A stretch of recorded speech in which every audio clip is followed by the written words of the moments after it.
While race is unarguably a social construct, it is also a means of social control that differentially serves to restrict or regulate the behaviors of specified racial, gender, and sexual non-elite minority groups to the advantage of a specified racial privileged elite group.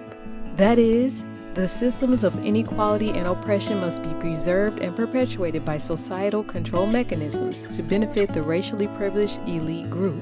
Specifically, race, as a socially constructed means of social control, serves to perpetuate economic, social, political, psychological, religious, ideological, or legal systems of inequality. As this is accepted as such, the wrong is omitted or ignored for the benefits of the racially privileged elite group, which further serves to minimize and/or limit racialized non-elite minority group experiences, and thereby a more discriminated and oppressed non-elite race is present.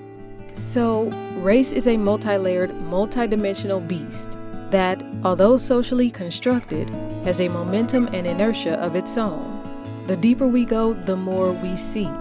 The beast has a life of its own, primarily because all of us, we are exposed from birth to this vicious interacting web of confusions. What makes race and its analysis more difficult is that it is often treated as a constant when in reality, it is a variable. That is, race is continually under construction through various means of socialization, since the chief agents of socialization are the family, institutions, school, church, peers, and friendship networks, and of course the media, which apply to production, manipulation, alteration, and perpetuation of racial, gender, or sexual social constructs. That is, as children, we are born with neither a concept of race nor our identity within a racial matrix. These are learned and constantly manipulated throughout one's life, and in time of our young adulthood, we seem more preoccupied with race, gender, and sex as evidenced by our desires to label ourselves and significant others by the virtue of physically identifiable learned racial, gender, and sexual classifications. Implicitly, within this period, one focuses more on their own group identity and learns to prefer this group above others. It is here that one first learns to differentiate between self and others, and thereby, the racial categorization comes into being.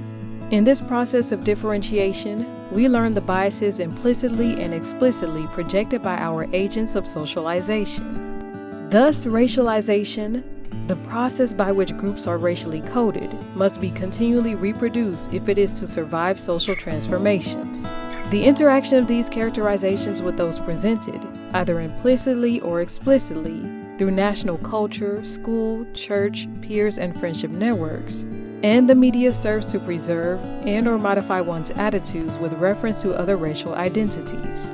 Hence, identities and cultures of superiority serve as a pathway by which and through which racism is normalized. So, as identity and culture change, a change in forms of racism is also expected. At the heart of this often undetected form of racism, we find covert, invisible racism supported by deliberate systemic policies of denial, omission, discrimination, and oppression towards non-elite racial, gender, and sexual minority groups. For examples, across Europe since 2015, the rising fears of immigrants and asylum seekers have been used to justify anti-immigrants refugee laws, policies, hostilities, racial profiling, discrimination, intimidation, and violence towards refugees.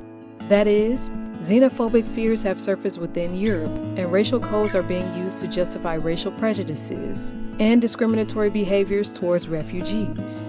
Racial codes are words, phrases, and ideas used to camouflage their true racist intent and/or purpose.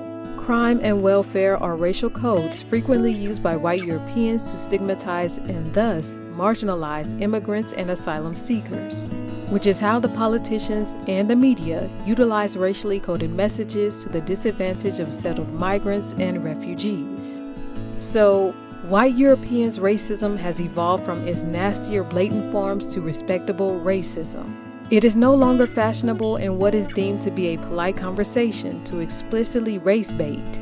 Hence, the white European racism today is more subtly expressed in code words of merit, experts, competency-based education, reverse discrimination, expertise, experiences, or academic credibility. However, this respectable racism is particularly dangerous because it attempts to deprive young adult migrants and refugees of their competencies, expertise, credibility, and experiences.